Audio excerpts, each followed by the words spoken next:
We're on day 101 of our Bible in a Year series. We are in 1 Kings, chapter 10 is where we're starting out. We'll be in 10, 11, and 12 today. We're going to have, I mentioned yesterday, kind of seeing some of the benefits to the surrounding nations and area because of Solomon asking for wisdom. But we are also going to see the downfall of Solomon today and beyond past Solomon, what happens with Israel. And I'm gonna try to just read through. I'm not gonna stop a whole lot because there's some lengthier passages. I will say there are some things that I've wanted to address more in depth that I haven't been able to because time restraint with these videos. There is I think it'll actually be out yesterday. At the time of this recording, but there are going to be a series of videos coming out I'm going to do periodically. They are called The Bible is Weird, and it's talking about strange passages and kind of making sense of them is the goal. So you can be on the lookout for that. The first one should already be out. It's about something we haven't gotten to yet on here. It involves Second Kings, and it's Prophet Elijah and some bears.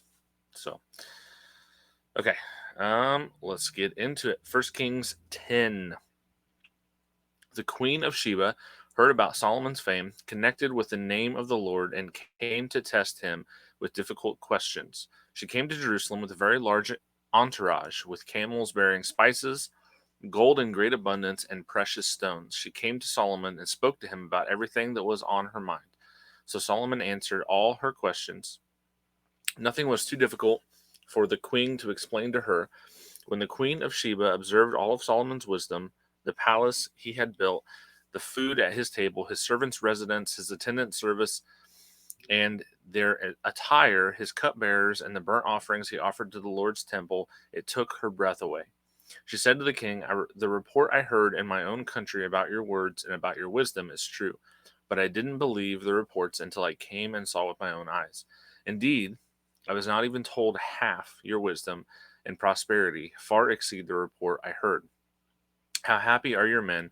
How happy are these servants of yours who always stand in your presence, hearing your wisdom? Blessed be the Lord your God. He delighted in you and put you on the throne of Israel. Because of the Lord's eternal love for Israel, he has made you king to carry out justice and righteousness.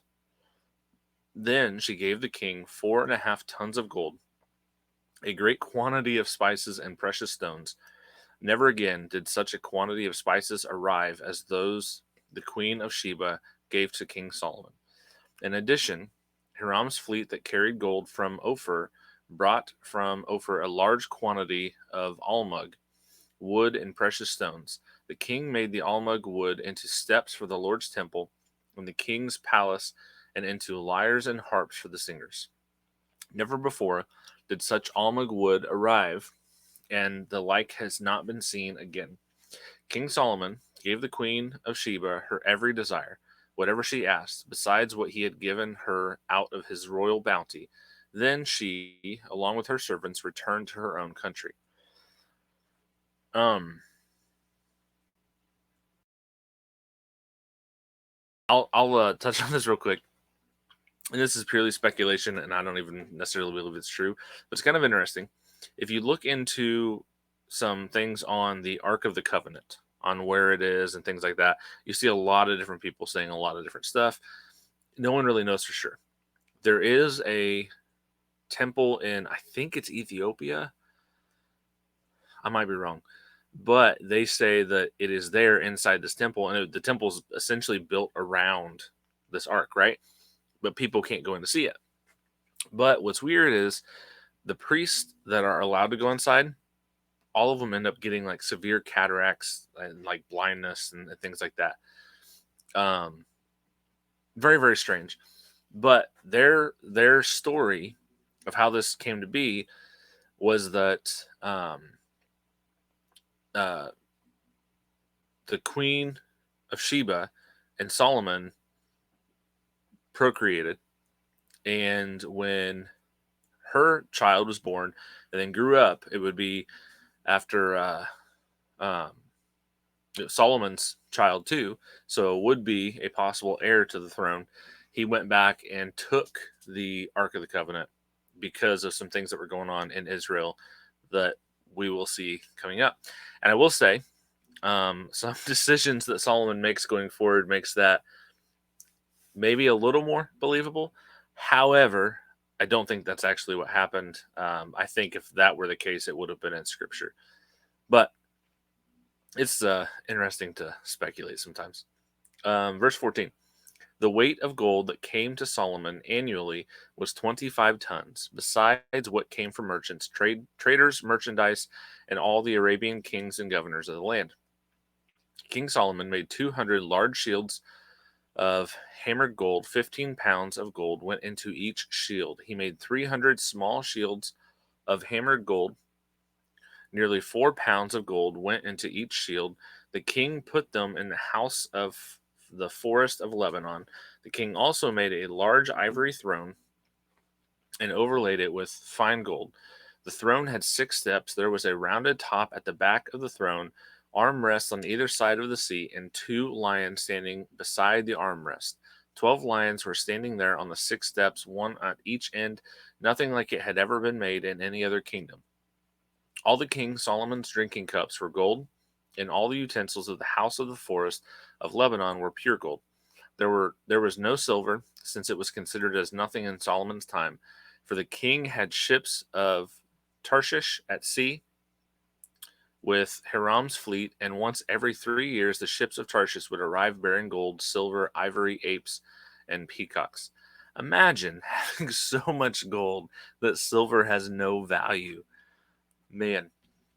Um, Verse 23. King Solomon surpassed all the kings of the world in riches and in wisdom. The whole world wanted an audience with Solomon to hear the wisdom that God had put in his heart. Every man would bring his annual tribute items of silver and gold, clothing, weapons, spices, and horses and mules.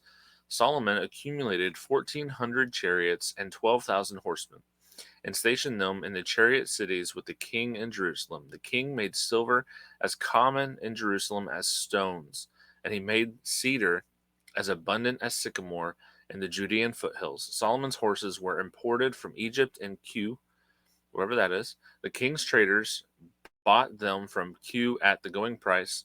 A chariot was imported from Egypt for 15 pounds of silver, and a horse for 4 pounds. In the same way, they exported them to all the kings of the Hittites and to the kings of Aram through their agents. Chapter 11. And I believe this is the lengthy one. King Solomon loved many foreign women in addition to Pharaoh's daughter. Again, maybe not as much of a stretch as some people may initially think. What I said before, I still don't think that's the case, though. Moabite, Ammonite, Edomite, Sidonian, and Hittite women from the nations about which the Lord had told the Israelites, you must not intermarry with them, and they must not intermarry with you, because they will turn your heart away to follow their gods. To these women, Solomon was deeply attached in love. So he explicitly went against what God said. And this is the king of Israel doing what God told the entire nation of Israel not to do. Verse 3. He had 700 wives who were princesses and 300 who were concubines, and they turned his heart away. When Solomon was old, his wife turned his heart away to follow other gods. He was not wholeheartedly devoted to the Lord his God, as his father David had been. Solomon followed Ashtoreth, the goddess of the Sidonians, and Milcom, the abhorrent idol of the Ammonites. Solomon did what was evil in the Lord's sight, and unlike his father David, he did not remain loyal to the Lord. At that time, Solomon built a high place for Chemosh, the abhorrent idol of Moab, and for Milcom, the abhorrent idol of the Ammonites, on the hill across from Jerusalem. He did the same for all his foreign wives who were burning incense and offering sacrifices to their gods. The Lord was angry with Solomon because his heart had turned away from the Lord, the God of Israel, who had appeared to him twice. He had commanded him about this so that he would not follow other gods, but Solomon did not do what the Lord had commanded. Okay, think about this. We've just read through a couple chapters highlighting how wise Solomon is.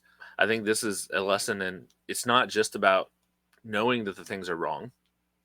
It's about actually taking the action to do it. Because I'm sure, I mean, obviously, Solomon knew that intermarrying was not allowed by God, right? So he chose to do it anyways. Now, we don't see exactly what that situation was like, but I can say from the first time he did it, it became easier and easier and easier and easier. And then there's just more and more and more. And that's how it happens. That's how sin happens. But I think it's a lesson that even Solomon, with as wise as he was, fell into sin. So everyone needs to be on guard. Verse 11. Then the Lord said to Solomon, since you have done this, and did not keep my covenant and my statutes, which I commanded you, I will tear the kingdom away from you and give it to your servant. However, I will not do it during your lifetime for the sake of your father David. I will tear it out of your son's hand, yet I will not tear the entire kingdom away from him. I will give one tribe to your son for the sake of my servant David and for the sake of Jerusalem that I chose. So the Lord raised up Hadad the Edomite as an enemy against Solomon. He was of the royal family in Edom. Earlier, when David was in Edom, Joab, the commander of the army, had gone to bury the dead and had struck down every male in Edom. For Joab and all Israel had remained there 6 months, until he had killed every male in Edom. Hadad fled to Egypt along with some Edomites from his father's servants. At the time Hadad was a small boy, Hadad and his men set out from Midian and went to Paran. They took men with them from Paran and went to Egypt to Pharaoh, king of Egypt, who gave Hadad a house, ordered that he be given food, and gave him land. Pharaoh liked Hadad so much that he gave him a wife, the sister of his own wife, Queen Tahpenes. Tahpenes' sister gave birth to Hadad's son, Genubath. Tahpenes herself weaned him in Pharaoh's palace, and Genubath lived there along with Pharaoh's sons. When Hadad heard in Egypt that David rested with his ancestors and that Joab, the commander of the army, was dead, Hadad said to Pharaoh, let me leave so I may go to my own country. But Pharaoh asked him, what did you lack here with me for you to want to go back to your own country? Nothing, he replied, but please let me leave. God raised up Rezon, son of Eliada, as an enemy against Solomon. Rezon had fled from his master, King Hadazir of Zobah, and gathered men to himself. He became leader of a raiding party when David killed the Zobites. He went to Damascus, lived there, and became king in Damascus. Rezon was Israel's enemy throughout Solomon's reign, adding to the trouble Hadad had caused. He reigned over Aram and loathed Israel. Now Solomon's servant, Jeroboam, son of Nebat, was an Ephraimite from Zereda. His widowed mother's name was Zeruiah. Jeroboam rebelled against Solomon, and this is the reason he rebelled against the king. Solomon had built the supporting terraces and repaired the opening in the wall of the city of his father David. Now, the man Jeroboam was capable, and Solomon noticed the young man because he was getting things done. So he appointed him over the entire labor force of the house of Joseph. During that time, the prophet Ahijah, the Shilonite, met Jeroboam on the road as Jeroboam came out of Jerusalem. Now Ahijah had wrapped himself with a new cloak, and the two of them were alone in the open field. Then Ahijah took hold of the new cloak he had on, tore it into 12 pieces, and said to Jeroboam, take 10 pieces for yourself, for this is what the Lord of God of Israel says. I am about to tear the kingdom out of Solomon's hand.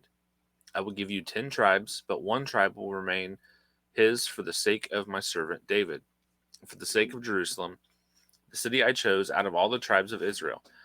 For they have abandoned me. They have bowed down to Ashtaroth, the goddess of the Sidonians, to Chemosh, the god of Moab, and to Milcom, the god of the Ammonites. They have not walked in my ways to do what is right in my sight and to carry out my statutes and my judgments as his father David did. However, I will not take the whole kingdom from him, but will let him be ruler all the days of his life for the sake of my servant David, whom I chose and who kept my commands and my statutes. I will take 10 tribes of the kingdom from his son and give them to you. I will give one tribe to his son, so that my servant David will always have a lamp before me. In Jerusalem, the city I chose for myself to put my name there, I will appoint you, and you will reign as king over all you want, and you will be king over Israel. After that, if you obey all I command you, walk in my ways, and do what is right in my sight in order to keep my statutes and my commands, as my servant David did, I will be with you. I will build you a lasting dynasty just as I built for David, and I will give you Israel. I will humble David's descendants because of their unfaithfulness, but not forever. Therefore Solomon tried to kill Jeroboam, but he fled to Egypt, to King Shishak of Egypt, where he remained until Solomon's death. The rest of the events of Solomon's reign, along with all his accomplishments and his wisdom, are written in the book of Solomon's events. The length of Solomon's reign in Jerusalem over all Israel totaled 40 years. Solomon rested with his ancestors and was buried in the city of his father David. His son Rehoboam became king in his place. Chapter 12.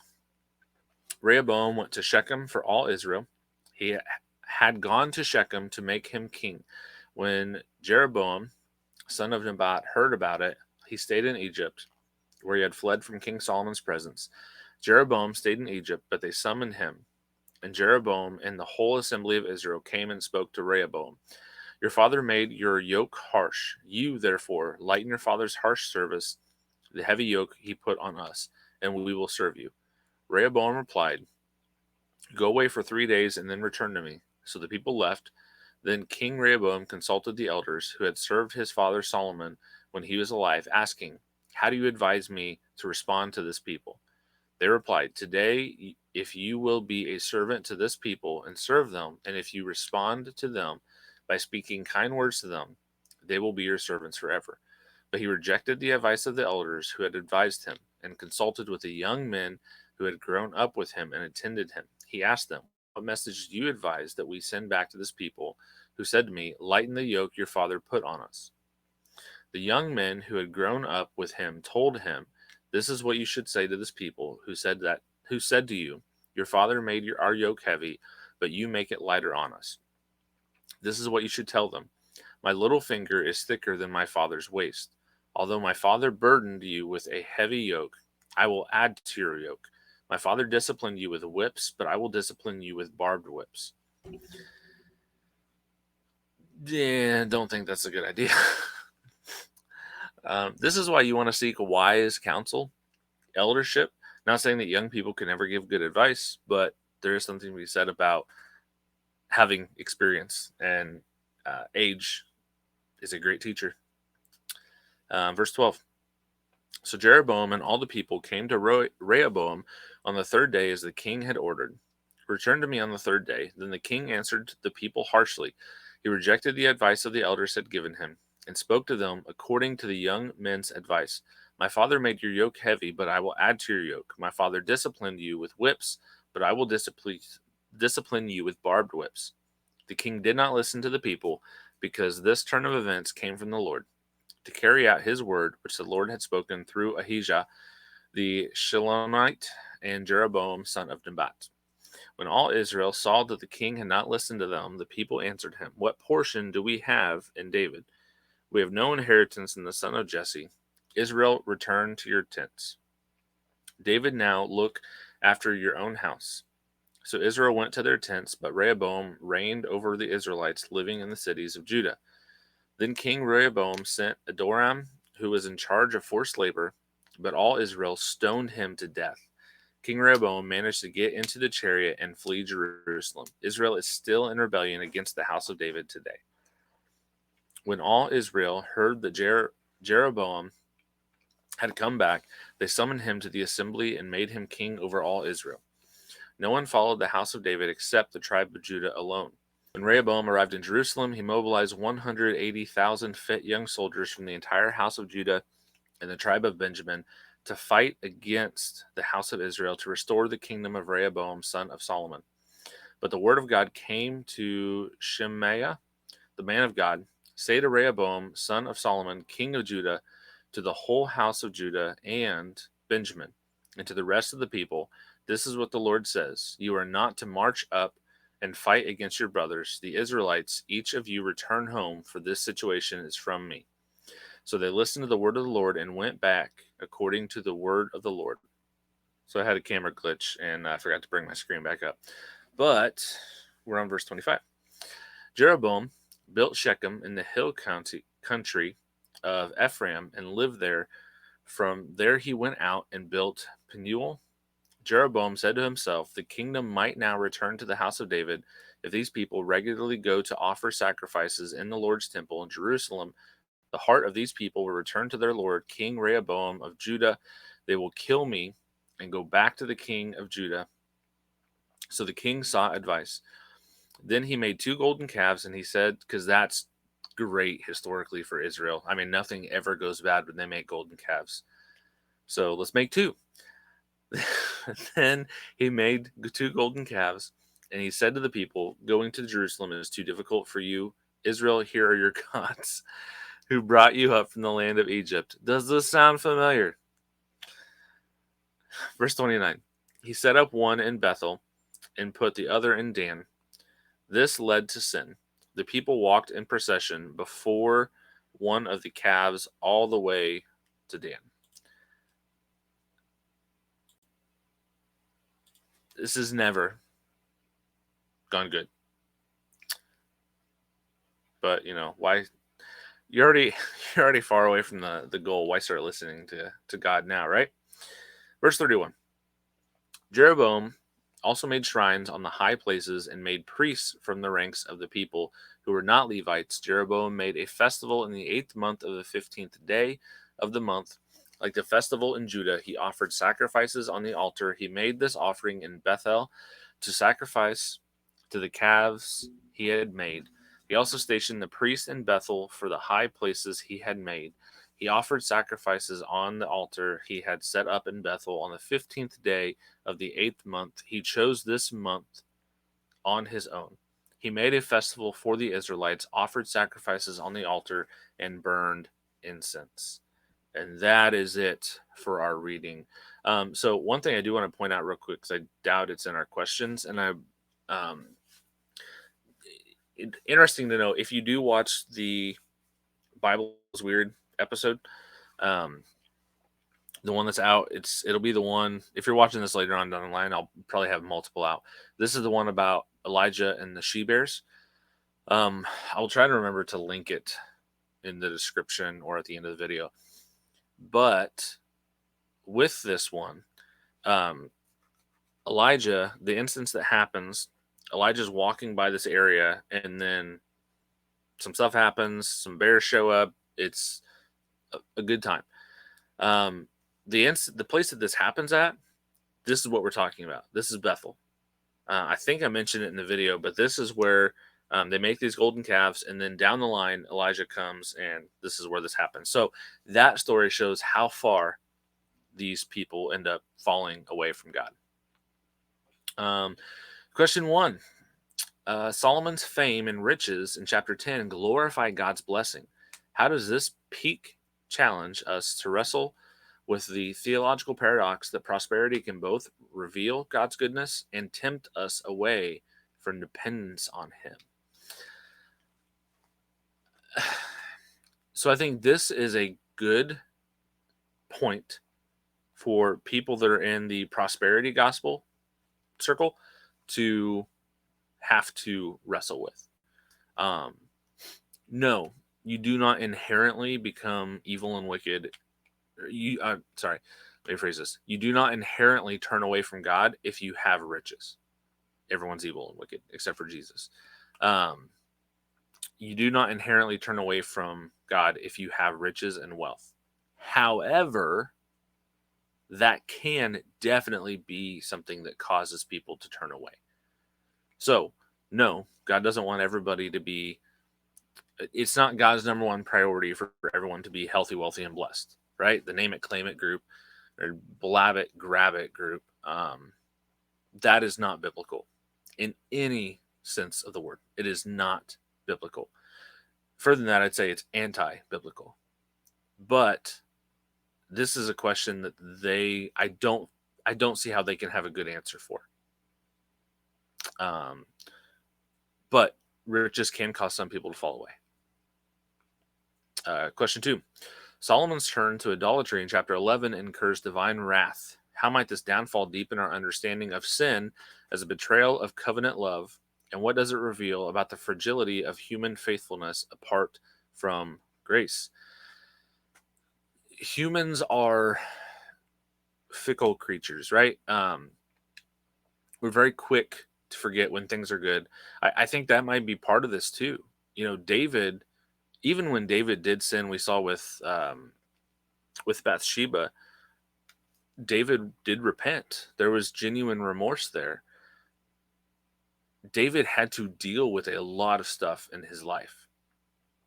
David had to be out and trust God. When he was running from Saul, David had to rely on God. Solomon, from what we see, didn't really have that as much, and definitely didn't have it to the extent that David did. So I do think there's something to be said about having struggles in your life and having to trust God. If you're struggling greatly, whether it's financial or medical or relational, something going on, if you are having a big struggle and you trust God through that, I think that helps build your faith even more. So that way, when something even better comes along, good, like in the opposite of it, it is, you're more likely to stay the course. If that makes sense. Not always. It's not like always a 100% equal thing, but I think there's something to be said about it. Question 3. The kingdom division in chapter 12 fulfills prophecy, yet stems from human folly. How does this event invite us to reflect on the theological interplay between God's sovereign judgment and human agency in the unraveling of his people? So I think this is more when God said that this is going to happen. I don't think it's so much that it happened because God said it. And this is, I think people can get confused when talking about like prophetic messages. I don't think it happened because God said it. I think God said it because it was going to happen. And so God is omniscient. He knows everything. I still believe you can. Calvinists don't believe this. I'm not a Calvinist. I do not agree with any of the 5 points of Calvinism. But many Calvinists would say we don't have free will. I disagree. I think we do. I don't. I see a lot of issues with saying that you don't. Now, that aside, for me, this looks like God is able to determine what the people are going to do, not as in the sense like he's making them, as in the sense that he knows what their choices are going to be. I've used the example before with my kids, right? If you take one of my kids and set them down and you set like 5 candy bars out in front of them on a table, you tell them they can pick one. I can probably guess with a fairly high degree of accuracy which one they're going to pick based on the fact of how well I know my kids.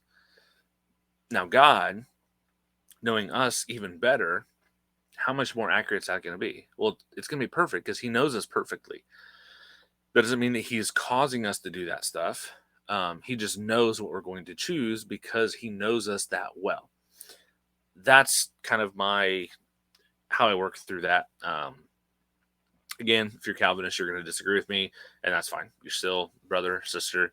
Love you. We can do ministry together. I don't have an issue with that. I do think we would have an issue fellowshipping together on like a in the same body on a Sunday service.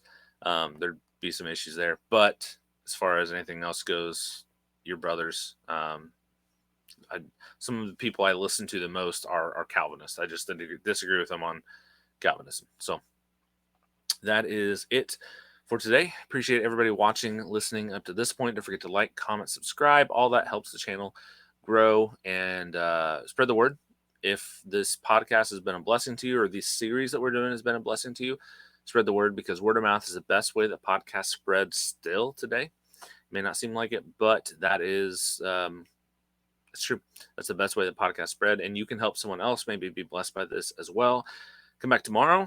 We're diving into 1 Kings 13 through 15, and it will be interesting. We're going to see more of this, kind of what happens now that Solomon's gone, and the continued downward spiral of Israel. So yeah, it'll be fun. Maybe fun. Thanks. God bless.